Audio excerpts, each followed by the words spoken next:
Shalom, kebenaran hari ini tanggal 1 Mei 2023 bertema Rahasia Kehidupan. Orang yang benar-benar menetapkan hati untuk mengasihi Tuhan akan menjadi berkeadaan mulia seperti Tuhan, berkeadaan kudus, berhati tulus, berbelas kasihan, dan memiliki sifat-sifat Allah, sifat-sifat Tuhan yang Dia cintai. Dan ini adalah pilihan, bukan anugerah. Sebab semua orang diberi Tuhan kesempatan untuk itu.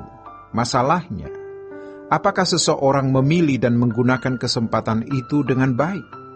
Hal ini benar-benar membahagiakan kita bahwa tidak ada orang atau siapapun yang dapat melarang kita mengasihi Tuhan.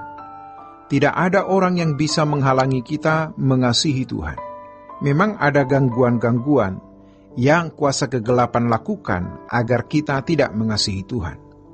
Tetapi Dia tidak bisa menghalangi kita. Dia tidak bisa membatalkan. Dia tidak bisa mencabut tekad niat kita yang kita teguhkan, kita tetapkan untuk mengasihi Allah.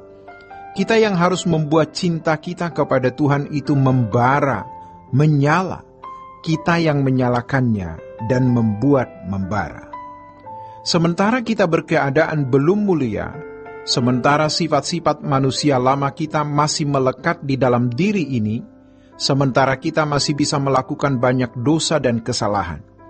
Tetapi kita tetap menetapkan hati untuk mengasihi Tuhan. Di situ Tuhan menggarap kita. Benar yang dikatakan kitab Roma pasal 8 ayat 28 bahwa Allah bekerja dalam segala sesuatu untuk mendatangkan kebaikan bagi orang yang mengasihi Dia. Kebaikan yang dimaksud dapat kita lihat di ayat 29, yaitu serupa dengan Yesus. Itulah sebabnya Tuhan menaruh perasaan di dalam diri kita. Kita segambar dengan Allah. Artinya, kita memiliki pikiran dan perasaan Tuhan, dan tidak ada yang bisa menghalangi kita memikirkan Allah, mencari pengenalan akan Allah. Iblis bisa menggoda agar kita fokus kepada yang lain. Tetapi, kalau kita memang mau fokus kepada Tuhan, iblis tidak bisa menghalangi kita.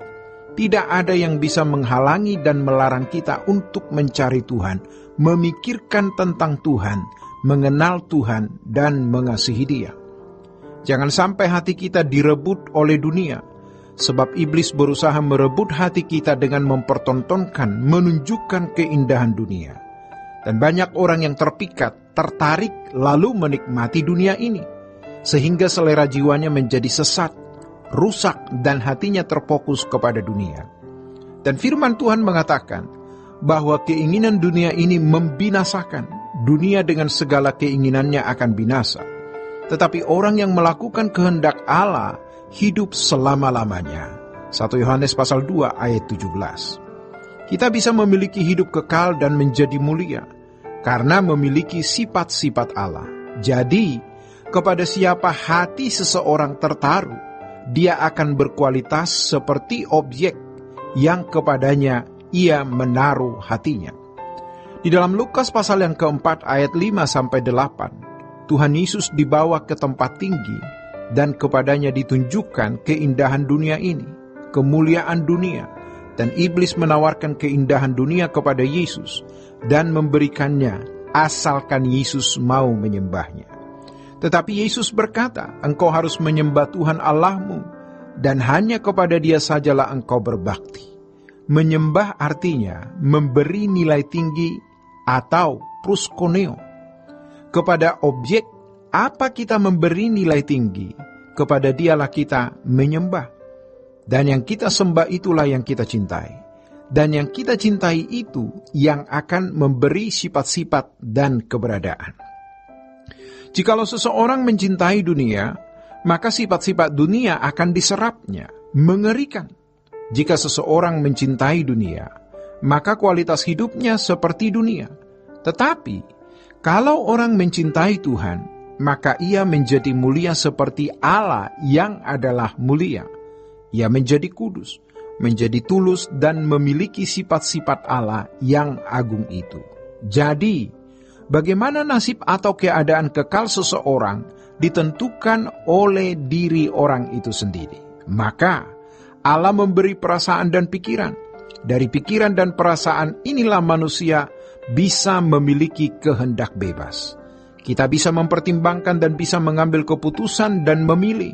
Bukan Allah yang memilih, bukan Allah yang menetapkan, tetapi manusia itu sendiri. Dulu kita sering berkata, "Gerakkan hatiku untuk mencintaimu Tuhan." Kalau Tuhan yang menggerakkan seseorang untuk bisa mencintai dia, dan yang lain Tuhan tidak gerakkan, berarti Tuhan menetapkan seseorang bisa masuk surga, dan yang lain tidak pernah masuk surga. Karena tidak digerakkan untuk mencintai Tuhan. Dan orang yang hatinya tidak digerakkan Allah untuk mencintai Allah, tentu tidak bisa dikatakan bersalah, karena Allah tidak menjama dan menggarap dirinya. Sebaliknya, orang yang disentuh Allah untuk bisa mencintai Allah tidak layak mendapatkan upah, karena Allah yang mengerjakan, bukan dirinya sendiri. Yang benar adalah manusia harus memilih dan menetapkan siapa yang dicintainya. Inilah yang Tuhan kehendaki dalam hidup kita. Demikianlah kebenaran hari ini. Tuhan Yesus memberkati. Sola Gracia.